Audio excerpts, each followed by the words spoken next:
Microphone. So I'm thankful to all persons who are present to devote some attention to, I would say, the very unpleasant issue which we have to deal with. Well, I'm a partner in a Swiss law firm, and I have known Dmytria Tюрин, who was educated in Switzerland for something like 7 years, and I would say that in every situation where he sought advice from us, I saw him act only as a person strictly abiding by legal rules. But I would say this personal testimony is not the reason for my intervention here in Ukraine. This intervention is due to extraordinary circumstances which have had an immediate and devastating, I would say worldwide devastating impact for Mr. Dmytria Тюрин's existence. Здравствуйте, я благодарен присутствующим людям за внимание к очень неприятному вопросу, с которым нам приходится иметь дело. Меня зовут Никола Руе, я являюсь партнером швейцарской юридической фирмы. Я знаком с Дмитрием Тюриным в течение 7 лет, поскольку Дмитрий Тюрин получил образование в Швейцарии.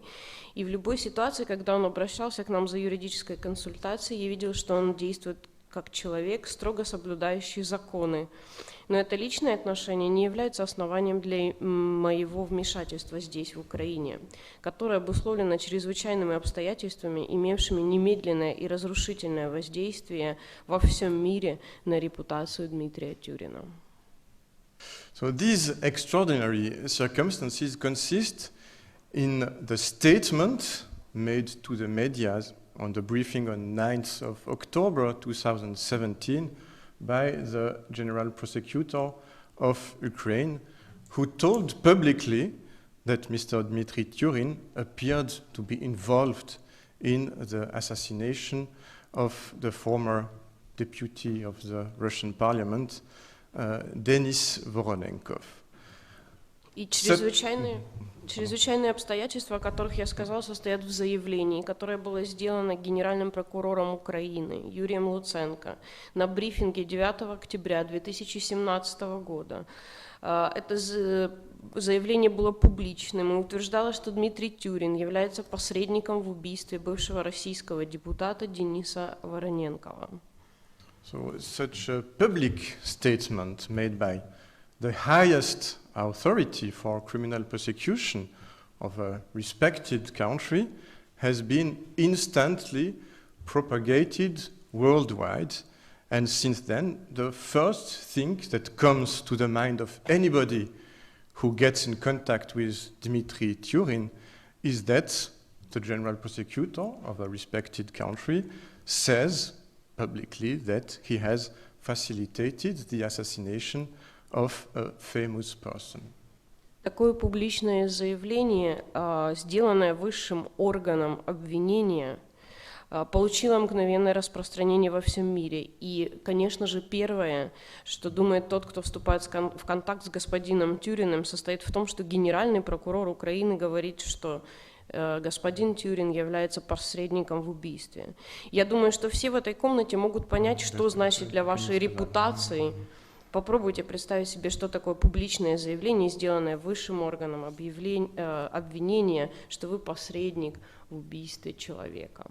I think it's exactly what I would like to insist on, that for everybody who can figure out and imagine and represent to oneself what it means to be accused. I think that's an effort that everybody shall try to do in order to understand the current fate of Mr. Dmytria Tюрин.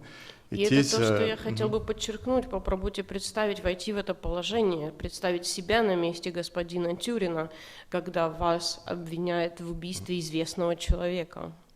So now any interaction with other persons is deeply affected. I would say the main idea of every person with whom Dmytria Tюрин interacts now is shaped by this frightening and terrible suspicion.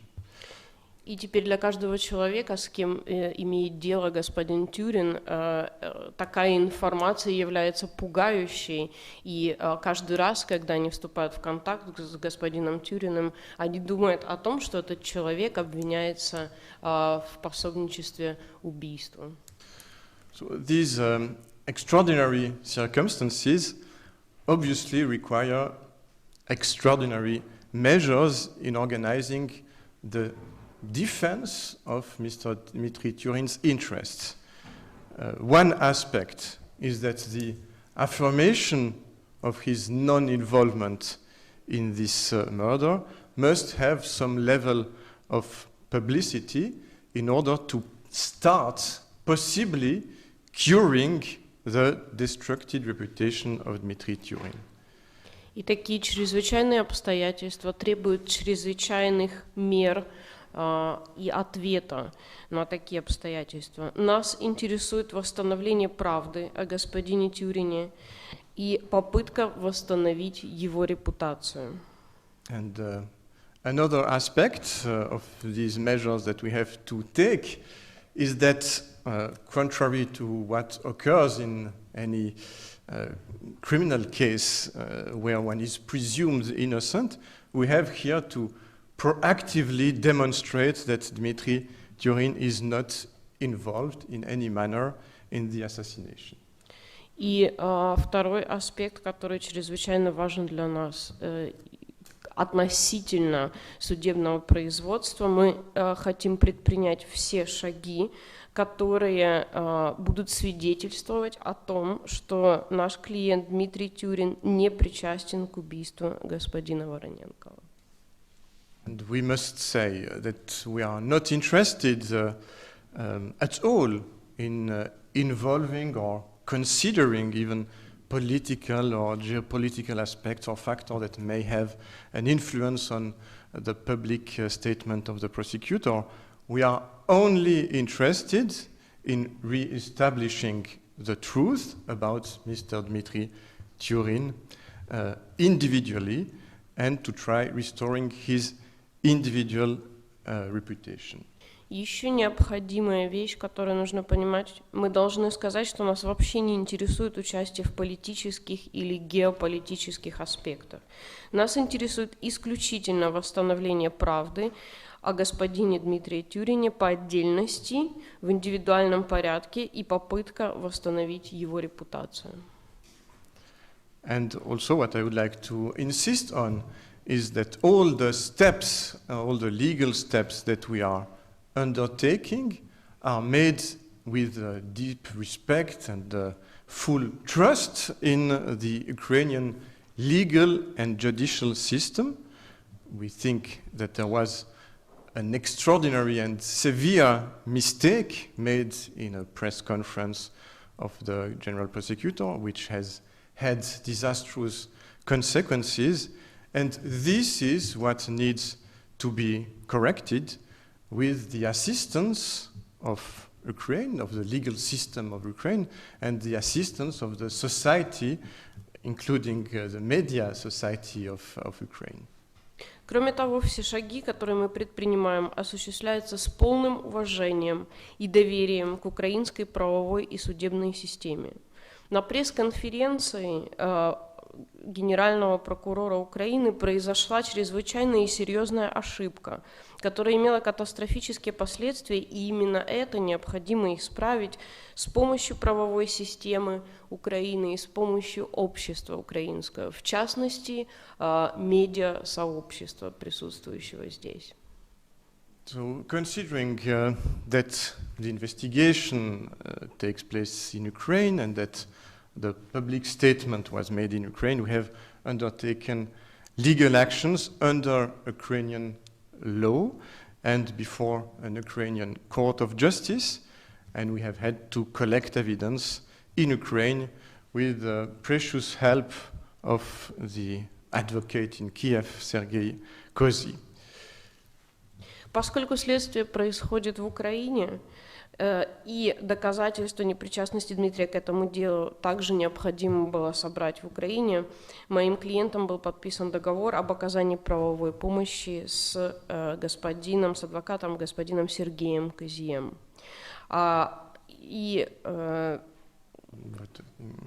So our Ukrainian council sent, for example, numerous advocatory inquiries to the competent authorities to collect, I would say, as systematically as possible, objective information about the facts that constitute evidence to demonstrate our clients' non-involvement in this crime. And all elements collected, I would say like this, make obvious that the statement expressed by the General Prosecutor Yuri Lutsenko was simply contrary to objective facts and, as a consequence, was objectively defamatory for our client. So Mr. Lutsenko made a statement which was based not on the materials of the investigation, but on, I would say, a sort of spontaneous or intuitive opinion, either his own intuitive opinion or the opinion of third parties. Наш украинский партнер, господин Сергей, направил адвокатские запросы в компетентные органы по сбору информации о фактах, которые могут быть использованы как доказательство непричастности нашего клиента к совершению указанного преступления. В процессе оказания помощи нашему клиенту выяснилось, что версия, оглашенная на брифинге генеральным прокурором Юрием Луценко, не соответствует действительности и порочит честь, достоинство и деловую репутацию нашего клиента. Господин Луценко, кажется, сделал заявление, основываясь не на материалах расследования, а на спонтанном, интуитивном мнении. So if I start summarizing the facts that are, so to say, terribly banal and trivial.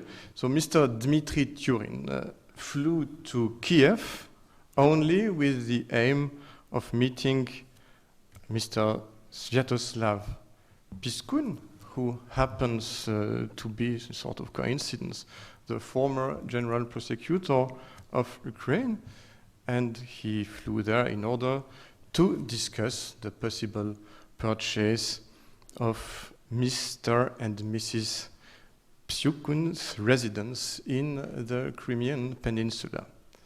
And our client had been introduced to this person by a Russian real estate broker who had shown this piece of land and who has then established the contacts. And all these facts have been clearly confirmed.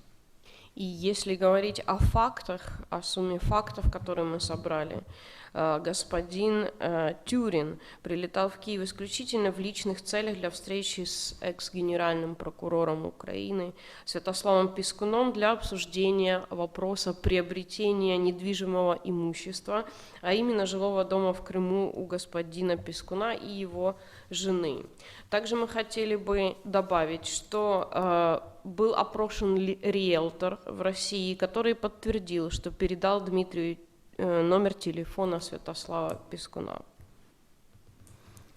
So then, to get into more details which have been established, so Mr. Dmitry Tюрин stayed in Kiev for the duration of something like 1 day, and our Ukrainian counsel has managed to come up with a minute-by-minute timeline for his stay in the city, which I will not tell minute by minute, but I will summarize it based on the information systematically collected.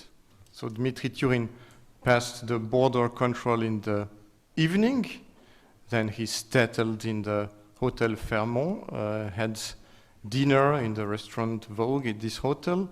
In the room he used the minibar, watched TV. Everything can be easily established with, well, we are in the era of big data, and all this information is relatively easy to establish if one devotes the attention as our council has done.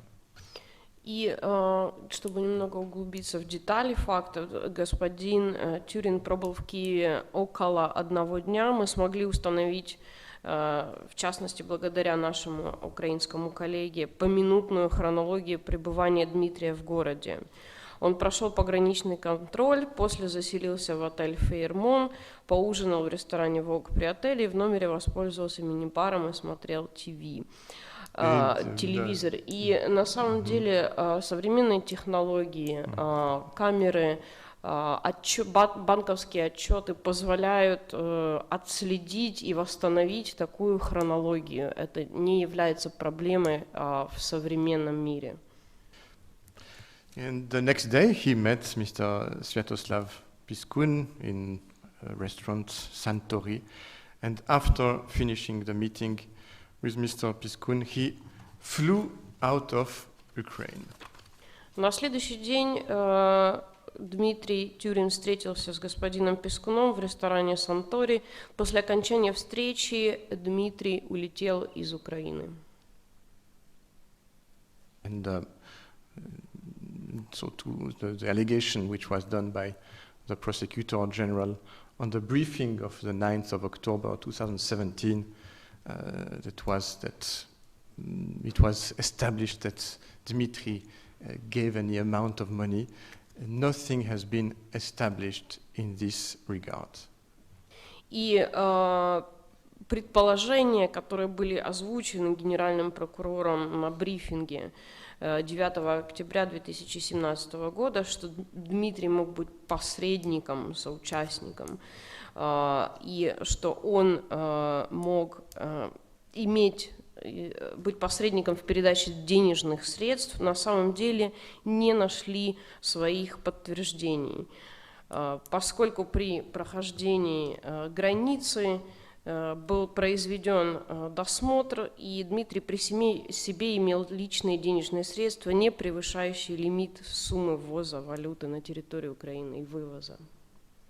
So not only nothing was established when he crossed the border, but it's also impossible actually to export from the place he was coming. It is impossible to export more than 10,000 euros. So this also, I think all these facts establish that, if we summarize, the idea that was expressed in this meeting of this press briefing of the 9th October 2017 by the General Prosecutor, which were presented as established facts, they are in reality simply impossible to defend in view of the real facts. Очень важный момент, что вопрос также касается суммы денег, поскольку вывоз суммы денег не должен превышать более 10 тысяч евро. Такой суммы при Дмитрии не было, и таким образом утверждение генерального прокурора о ввозе Дмитрием Тюриным значительной суммы средств в том размере, который был озвучен на брифинге, это утверждение, которое подавалось как факт, не нашло своего подтверждения. So besides, and it is not irrelevant, I think it's useful to record that Mr. Dmitry Tюрин is a highly educated person who completed his studies before university at a Swiss school, Le Rosé, which is ranked notably by famous rankings made by journals like Forbes as actually the most prestigious in the world. And he even graduated there with a medal. He then studied at University College of London, which is also, according to several rankings, one of the 5 best in Europe. И я бы также хотела добавить, что Дмитрий Тюрин учился в наиболее престижной в мире, по данным Forbes, швейцарской школе Le Rosé. Более того, закончил ее с медалью и после поступил в университетский колледж Лондона, который входит в 5 лучших высших учебных заведений Европы. And he has spent many years in Western Europe and has also devoted a lot of attention to humanitarian projects, for example, in Romania for homeless people with the organization Habitat for Humanity, or he has taken part in building a school in Africa for homeless children. So Dmitry Turin's business is totally official, and he is, of course, a scrupulous taxpayer according to the legislation of every country in which he is active. Тут также нужно добавить, что долгое время Дмитрий прожил в странах Западной Европы, участвовал в строительстве апартаментов для бездомных в Румынии в рамках организации Habitat for Humanity, принимал участие в гуманитарных программах, в частности в строительстве школы в Африке для бездомных детей. У Дмитрия официальный бизнес, и он является скрупулезным налогоплательщиком в соответствии с законодательством тех стран, где у него находится бизнес. It is absurd to think, I mean, for every person who knows Mr. Dmitry Turin, it is absurd to think that he would have performed the actions that were described by the general prosecutor. But for those who don't know him, of course, Mr. Dmitry Turin is currently only a person publicly said to have facilitated an assassination. This is the main information, maybe the only information that is publicly available on him.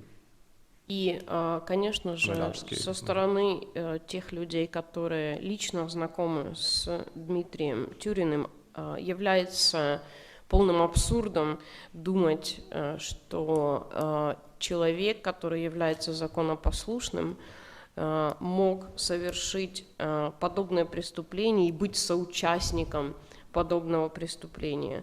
С другой же стороны, для людей, которые не знакомы с Дмитрием лично, сейчас его образ это то публичное заявление, которое было сделано генеральным прокурором Украины, что он является соучастником преступления.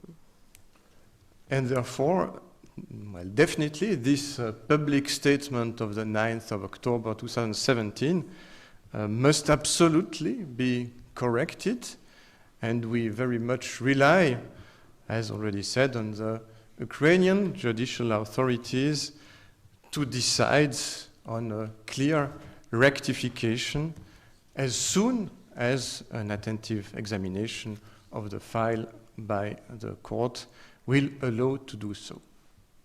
И, как мы уже утверждали, это публичное заявление является чрезвычайной и серьезной ошибкой, которая имеет катастрофические последствия, и нам необходимо исправить это с помощью правовой системы Украины в частности.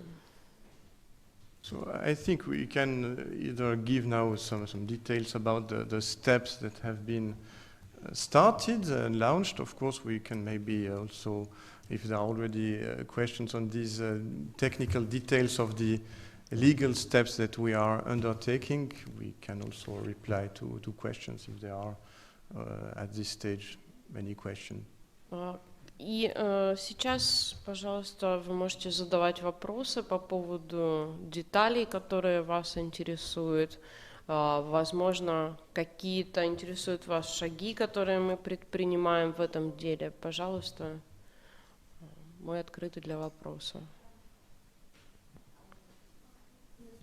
Алла Шершень, Укрінформ. Уточніть, будь ласка, в який саме суд ви подали позов? На Генпрокуратуру чи на Генпрокурора? Дякую.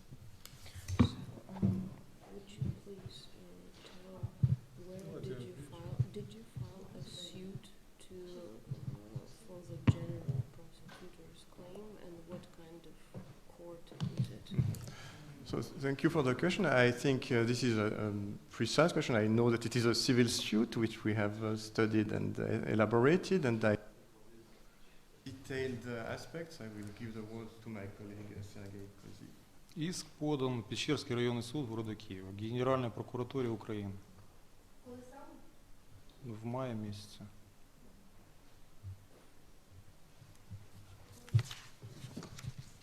Если интересно, Hello. 2.07.2018 года в 9:45 будет судебное заседание. Первое. 2.07.2018.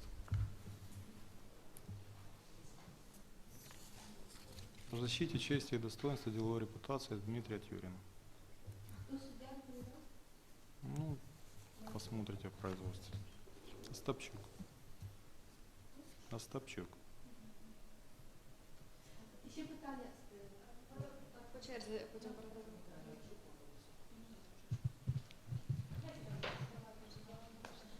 І ще питання, чи вдалося Дмитру Тюріну придбати будинок у колишнього генпрокурора Піскуна? Чи все-таки дійшли вони згоди, чи ні? Чи... Насколько нам известно, переговоры ничем не закончились. Приобретения не было.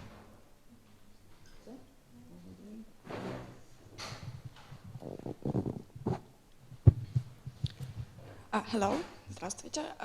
Первый национальный, Анна Соловьева. У меня такой вопрос. Брифинг Юрия Луценко был 9 октября 2017 года, то бишь уже 7 месяцев назад. Почему только сейчас встал вопрос подан иск о защите чести и достоинства Дмитрия?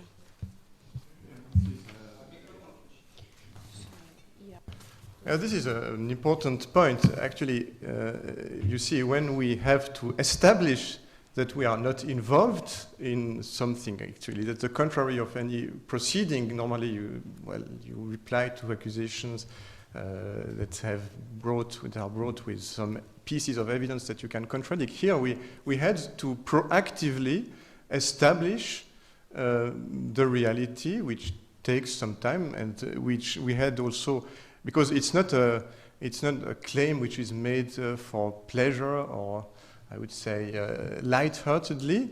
We are aware that it is a claim, a legal claim that is made against the highest prosecution authority in this country, in this respected country, and therefore we had to collect very precise evidence, very objective, very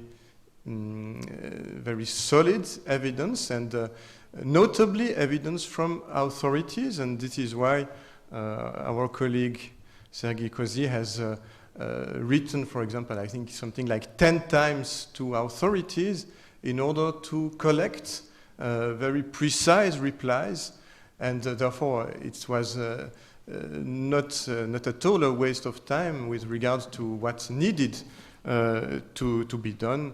So what we wanted was really not a light-hearted claim, but a very deeply founded claim based on already existing evidence, systematically collected, because it is a very serious suit and a very serious defendant, of course, in the person of the General Prosecutor of Ukraine. Thank you. Еще один вопрос. Пожалуй, я переведу. Дело в том, что ответ на этот вопрос таков, что подача иска в суд по поводу защиты чести, достоинства и деловой репутации — это не просто какой-то иск для удовольствия. То есть мы абсолютно осознаем, что мы подаем иск против одного из высших органов судебной власти. И в данном случае речь идет о том, что необходимо время для того, чтобы собрать точные и неоспоримые доказательства непричастности нашего клиента к этому преступлению. И моим коллегой на территории Украины было отправлено около, мне кажется, 10 адвокатских запросов для того, чтобы собрать информацию. И, конечно же, это требует определенного времени и определенных усилий для того, чтобы, собственно говоря, собрать эти доказательства, которые и лежат в основе иска, который подается в суд. May I ask one question more, please? На русском, да? У меня такой еще вопрос. Вот вы предоставили практически, полную информацию о пребывании, полном дне пребывания Дмитрия здесь. У меня такой вопрос. А есть еще информация о том, с кем еще Дмитрий встречался во время своего пребывания в Киеве? Кроме того, что вы уже озвучили. Спасибо. So thank you for this question. So one must be aware that the time is very limited, actually. So he came in the evening. He had time to come to the hotel and stay there. And the meeting with the person who happens to have been the former general prosecutor happened relatively early. I mean, around noon. We have the exact schedule. So there were no other meetings, but there was no time for other meetings. Дело в том, что когда Дмитрий прилетел в Киев, у него было очень мало времени. Он прилетел вечером, переночевал в отеле, и, собственно, встреча с господином Пескуном произошла около полудня следующего дня, и затем Дмитрий улетел из Украины. То есть никаких других встреч у него не было, поскольку у него просто не было на это времени. Добрый день, Наталья Казакова, ЮА Суспільне. У меня такой вопрос. Скажите, пожалуйста, понес ли Дмитрий какие-либо убытки в связи с публикацией недостоверной информации о нем? Вы подавали иск о защите его чести, достоинства и деловой репутации. Просите ли вы о возмещении каких-либо убытков?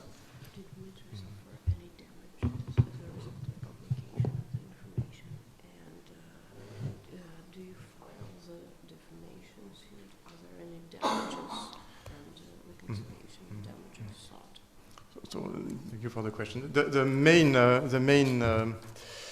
object of the claim is really the rectification, the correction of the statement. So what we really want and need to obtain is an official judicial recognition of the fact that the allegations, this opinion, spontaneous opinion presented as established facts on 9th of October 2017 are contrary to the reality.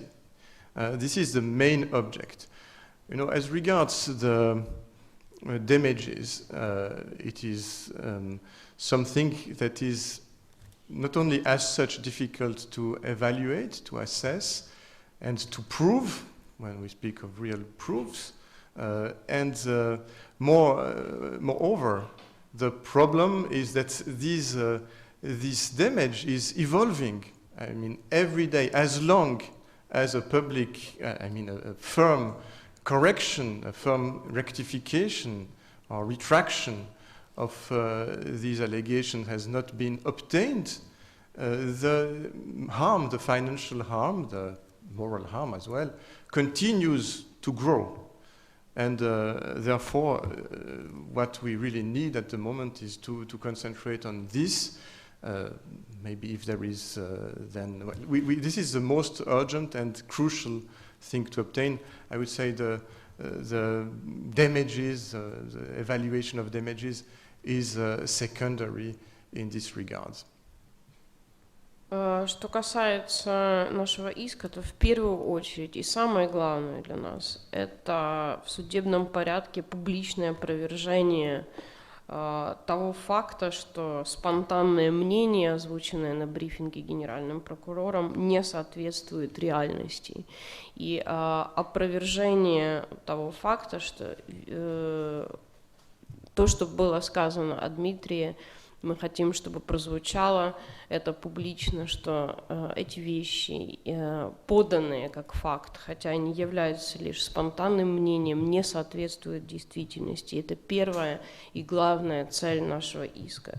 И что касается убытков, то, конечно же, безусловно, эти убытки на данный момент только мы устанавливаем их точный размер, потому что с каждым днем убытки увеличиваются, поскольку страдает репутация человека. Но для нас это уже вторичный вопрос, оценивание этих убытков.